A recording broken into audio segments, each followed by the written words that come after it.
लगता है हमने चीन के हाथों भारत और रूस को खो दिया है।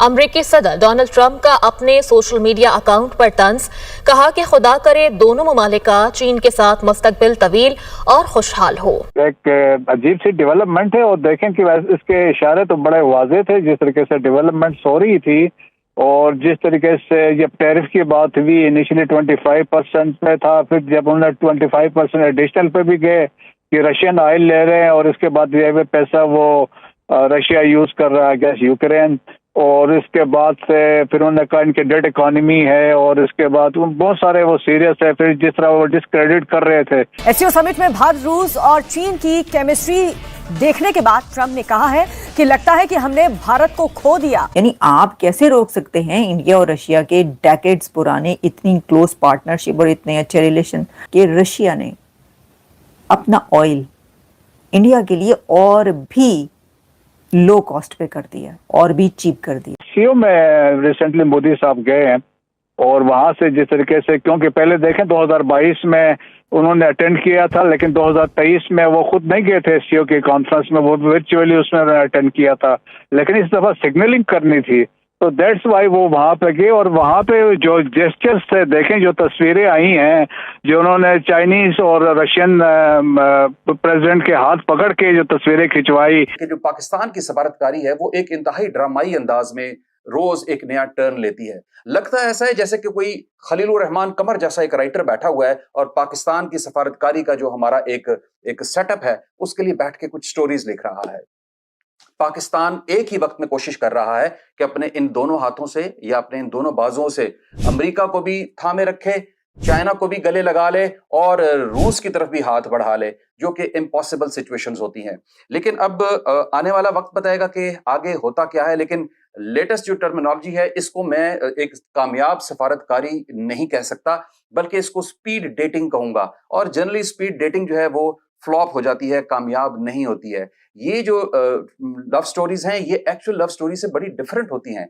इसमें जो है स्ट्रैटेजिक बेनिफिट्स देखे जाते हैं, कौन किसका इक्तिसादी साथ दे रहा है, कौन किसका बहुत बड़ा एक जो है माल का खरीदार बन रहा है, कौन किसका दफाई तावन जो है वो साथ दे रहा है, दफाई तौर पर उसके साथ खड़ा हुआ है, ये चीजें देखी जाती हैं। लिहाजा हम सबसे पहले तो ये देखेंगे कि रूस एक्चुअली भारत के साथ कहां खड़ा है और पाकिस्तान के साथ कहां खड़ा है। तो फ्रैंकली स्पीकिंग जो रूस है वो असला और तवानाई इस दोनों में जो है वो भारत का एक सबसे बड़ा वेंडर बन चुका है। S-400 से लेके जोहरी तावन तक और उसके बाद अब डिस्काउंटेड ऑयल वाली जो डील्स हैं उनमें अगर देखा जाए तो जो भारत है वो मॉस्को की सबसे बड़ी एक मंडी है जहां पे उसका हाथ जो माल जो है वो हाथों हाथ बिक रहा होता है।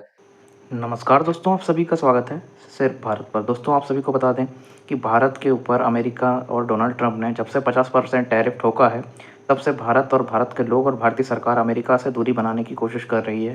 जिसके बाद मोदी जी ने एससीओ समिट में जाकर चाइना और रशिया से करीबी बढ़ाई। रशिया और चाइना मिलकर अमेरिका को जवाब दे रहे हैं, जिसमें अब भारत भी शामिल है। अमेरिका को एससीओ मीटिंग से दिक्कत होने लगी है। डोनाल्ड ट्रंप को खासकर बहुत दिक्कतें आ रही हैं, क्योंकि डोनाल्ड ट्रंप को समझ आ गया है कि भारत को हम दबा नहीं सकते, अपनी शर्तों पर ला नहीं सकते, क्योंकि भारत ऐसी कंट्री है जो ना किसी के प्रेशर में कभी काम करती है ना ही करेगी। डोनाल्ड ट्रंप को अभी तक ये समझ नहीं आया था, लेकिन अब उनकी आवाज़ और नीवी होती जा रही है। आपको बता दें उनके सोशल मीडिया द ट्रूथ पर उन्होंने पोस्ट किया है कि हमने भारत को चाइना के हाथों खो दिया है।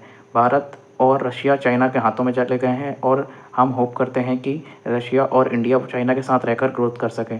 ट्रंप के ये बदले बदले सुर ऐसे ही नहीं आए, क्योंकि ट्रंप को एक साइलेंटली मैसेज पहुंचा है जो मोदी जी ने एससीओ समिट में जाकर चाइना और रशिया के साथ बॉन्डिंग दिखाई है। तीनों नेता सीट्स पर दिखाई दिए और तीनों नेता की बॉन्डिंग काफ़ी अच्छी दिखाई दी, जिससे ट्रंप को टेंशन होने लगी है। इसी के कारण ट्रंप का ये सुर बदला है, नहीं तो अभी तक ट्रंप भारत को पता नहीं क्या क्या कह रहा था और आए दिन गालियाँ भी देते जा रहा था। कह रहा था कि भारत एक डूबती हुई इकोनॉमी है, लेकिन इसके बाद ही मोदी जी ने साइलेंटली बिना कुछ कहे उसको साइलेंट जवाब दिया। इसके कारण ट्रंप अब दबा हुआ बैठा है और परेशान लग रहा है। इसके ऊपर पाकिस्तानी मीडिया अपना रिएक्शन दे रहा है। आइए देखते हैं पाकिस्तानी मीडिया का रिएक्शन।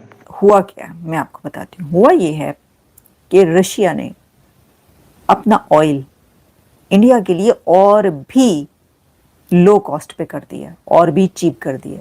मतलब चीप ऑयल तो पहले ही था ना कि इंडिया खरीद रहा था धड़ाधड़, उसके ऊपर कितना बड़ा जो है वो एक डिस्प्यूट उठ खड़ा हुआ कि प्रेसिडेंट ट्रंप ने कहा कि नहीं हम नहीं मानते, जुल्म के ये ज़ाब्ते, आप क्यों खरीद रहे हैं, तो टैरिफ लग गए।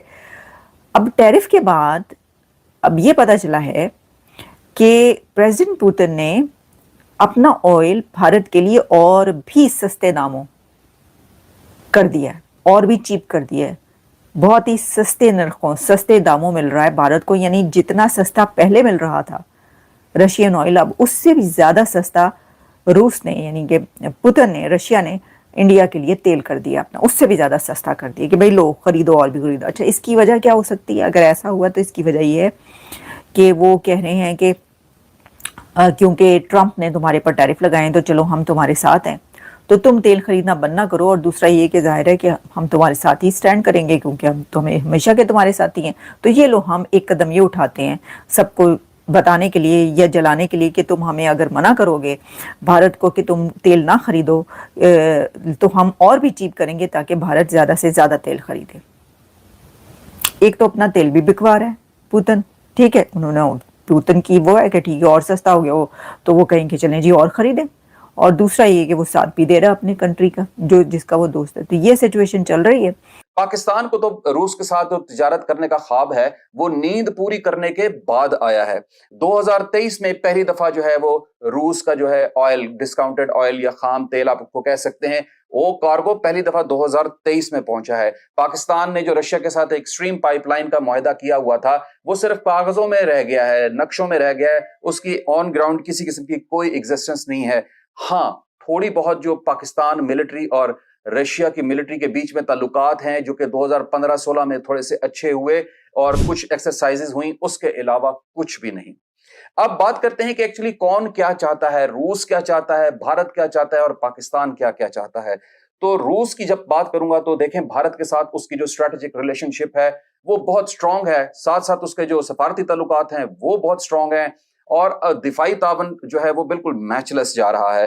वो किसी भी सूरत में अपने इस रिश्ते को हाथ से नहीं जाने देगा। किसी सूरत में भारत को अपने जो जो उसके ताल्लुकात उसके साथ चल रहे हैं वो कभी भी अफोर्ड नहीं कर सकता कि इतनी बड़ी एक मंडी जो है वो उसके हाथ से निकल जाए।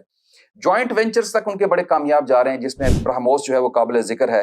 अब पाकिस्तान ऐसी सिचुएशन में रशिया का अच्छा एक ऑप्शन हो सकता है, बट प्रायोरिटी किसी सूरत में नहीं हो सकता, और वो तभी अच्छा ऑप्शन बन सकता है जब भारत किसी और ऑप्शन की तरफ चला जाए।